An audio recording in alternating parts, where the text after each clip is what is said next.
আজকে শুধুমাত্র একটি ডিম আর ময়দা দিয়ে আপনাদের ভীষণ মজার ড্রাই কেক তৈরি করে দেখাবো, যেটা তৈরি করতে পারবেন একদমই সহজে আর কোনো রকম ওভেন ছাড়া।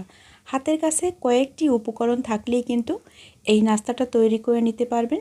বিকেলের নাস্তা অথবা টিফিনের জন্য একদমই পারফেক্ট। আর এই নাস্তাটা তৈরি করে আপনি সংরক্ষণ করতে পারবেন সারা মাস জুড়ে। আশা করি আজকের রেসিপিটা অনেক বেশি ভালো লাগবে। রেসিপি ভালো লাগলে লাইক কমেন্ট শেয়ার করে আমার পাশে থাকবেন। এখন নাস্তা তৈরি করার জন্য লাগবে একটি ডিম। আপনি চাইলে 2টা ডিম দিয়েও এই নাস্তাটা তৈরি করতে পারবেন, তবে আমি কম করে তৈরি করছি তাই একটা ডিম দিয়ে তৈরি করব। এখন তার সাথে দিয়েছি 1/4 কাপ পরিমাণে চিনি আর হালকা 1 চিমটির মতো লবণ। লবণটা অবশ্যই অল্প পরিমাণে দিবেন, নয়তো এই নাস্তার স্বাদ কিন্তু নষ্ট হয়ে যাবে। এখন চিনি আর ডিম ভালোভাবে মিশাতে হবে। যখন চিনিটা গলে যাবে তখন এখানে দিয়ে দেব 1/4 কাপ পরিমাণে রান্নার রেগুলার তেল। আমি যেভাবে ভিডিওতে বলছি ঠিক এভাবে মেজারমেন্টটা ঠিক রাখবেন, তাহলে কিন্তু নাস্তাটা একদমই পারফেক্টভাবে তৈরি করতে পারবেন। এখন ডিম, চিনি আর তেলটা ভালোভাবে যখন মিশে হালকা একটু ক্রিমের মতো হয়ে যাবে, তখন এখানে দিয়ে দেব 1 কাপের মতো ময়দা। প্রথম আমি 1/2 কাপ দিব, এরপরে আরও 1/2 কাপ দিব। যদি প্রয়োজন হয় পরবর্তীতে আবারও অ্যাড করব। তবে একসাথে ময়দাটা দিয়ে দিবেন না, সেক্ষেত্রে দেখা যায় বেশি কম হয়ে যেতে পারে। আর এই ড্রাই কেকের স্বাদ বহুগুণে বাড়ানোর জন্য এখানে দিয়ে দেব 10 টাকা দামের যে গুঁড়ো দুধের প্যাকেট থাকে ওইখান থেকে 2টা প্যাকেট দিব। আপনারা চাইলে গুঁড়ো দুধ 2 টেবিল চামচ অথবা তার থেকেও বেশি একটু বাড়িয়ে নিতে পারেন, তাহলে এই ড্রাই কেকটা খেতে অনেক বেশি মজার হবে। এখন আরও কিছু পরিমাণে ময়দা দিয়ে তারপরে এই ডোটা তৈরি করে নিতে হবে। আর এখানে কিন্তু কোনো রকম পানি দেওয়া যাবে না। যদি কম হয়, দেখা যায় ডোটা তৈরি করতে সমস্যা হয়, তাহলে চাইলে আরও একটু ডিম দিয়ে এই ডোটা তৈরি করে নিতে পারেন। এখন পারফেক্ট একটি ডো তৈরি করে নিব। আর ভিডিওতে যেভাবে দেখছেন ঠিক এইভাবে করে বানিয়ে নিতে হবে। একদমও নরম না, আবার একদম শক্তও না। এখন একটু লম্বা রোলের মতো তৈরি করে নেব, তাহলে সম্পূর্ণ নাস্তাগুলো মানে সবগুলো নাস্তার সাইজ একই রকম হবে আর দেখতেও অনেক বেশি ভালো লাগবে। কেক দিয়ে ড্রাই কেক তৈরি করতে গেলে অনেক ঝামেলায় পড়তে হয় আর অনেক সময় সাপেক্ষ ব্যাপার। আর এইভাবে যদি ড্রাই কেকটা তৈরি করে নেন, সেক্ষেত্রে কিন্তু আপনার সময় একদমই কম লাগবে। আর বন্ধুরা, ভিডিওতে একটা জিনিস দেখাতে ভুলে গিয়েছিলাম। যখন ডোটা তৈরি করবেন, এখানে 1/2 চামচের থেকে একটু কম বেকিং পাউডার অবশ্যই দিয়ে দিতে হবে, তাহলে আপনার নাস্তাটা অনেক বেশি ফুলবে। তো আমার ভিডিওটা স্কিপ হয়ে গেছে, তার জন্য ক্ষমা চেয়ে নিচ্ছি। আপনারা যখন তৈরি করবেন তখন অবশ্যই দিয়ে নেবেন। আর বেকিং পাউডারের পরিমাণটা যাতে বেশি না হয়ে যায় সেদিকে লক্ষ্য রাখবেন, তাহলে কিন্তু নাস্তাটা খাস্তা হবে না আর খেতেও ভালো লাগবে না।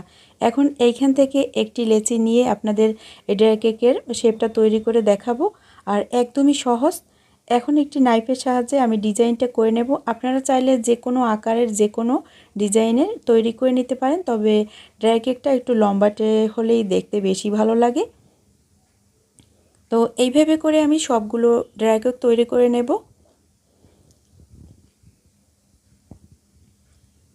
বন্ধুরা, আমার চ্যানেলে কিন্তু বিভিন্ন রকমের রেসিপি দেয়া আছে। আমার চ্যানেলে যদি আপনারা নতুন এসে থাকেন আর আমার ভিডিও যদি আপনাদের এতটুকু ভালো লেগে থাকে, এরকম মজার মজার আর সহজ রেসিপি পেতে, চাইলে আমার চ্যানেলটি সাবস্ক্রাইব করে আমার পাশে থাকতে পারেন। আর জানাতে পারেন আপনাদের মূল্যবান মতামত, কারণ আপনাদের মতামত কিন্তু অনেক মূল্যবান।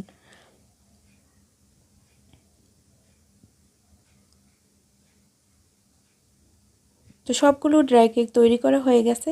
এখন ফ্রাই প্যানে আমি কিছুটা পরিমাণে তেল দিয়ে এখন ভেজে নেব। আর তেলটা কিন্তু কুসুম গরম অবস্থায় যখন হবে তখন ড্রাই কেকগুলো দিয়ে দিতে হবে।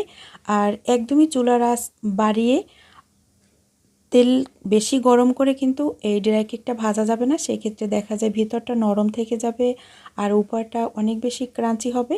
তো সময় নিয়ে ভাজবেন, সেক্ষেত্রে ড্রাই কেকটা অনেক বেশি খাস্তা হবে আর খেতেও ভালো লাগবে। যাদের কুড়মুড়ে নাস্তা পছন্দ অনেক বেশি, তারা কিন্তু চাইলে এটা বানিয়ে সারা মাস জুড়ে সংরক্ষণ করতে পারেন বা 1 সপ্তাহের জন্য। যখন এরকম একটি গোল্ডেন কালার চলে আসবে তখন আমি এই ড্রাই কেকগুলো তুলে নেব। আর ইনস্ট্যান্টভাবে এই ড্রাই কেকটা তৈরি করতে কোনোই ঝামেলা আমার কাছে মনে হয় না। চাইলে আপনি বাসায় এভাবে নাস্তা তৈরি করে আপনার ফ্যামিলিকে দিতে পারেন। আর বাইরের পোড়া তেলের খাবার না খাওয়াটাই স্বাস্থ্যের জন্য অনেক ভালো। এখন সবগুলো নাস্তা আমি একইভাবে ভেজে নেব। সবগুলো নাস্তা একইভাবে ভাজা হয়ে গেছে। আপনারা যদি অনেক দিন এই নাস্তাটা সংরক্ষণ করে রাখতে চান, সেক্ষেত্রে এই ড্রাই কেকগুলো ঠান্ডা করে তারপরে এয়ারটাইট বক্সে ভরে আপনি রাখতে পারেন মাস জুড়ে। আশা করি আজকের রেসিপিটা অনেক বেশি ভালো লাগবে। আর কতটা ক্রাঞ্চি শব্দ শুনে তো নিশ্চয়ই বুঝতে পারছেন। চায়ের সাথে খেতে অসম্ভব মজার হয়। দেখা হবে নতুন পর্বে, নতুন আরও ভিডিও নিয়ে আসব। সবাই ভালো থাকবেন। আল্লাহ হাফেজ।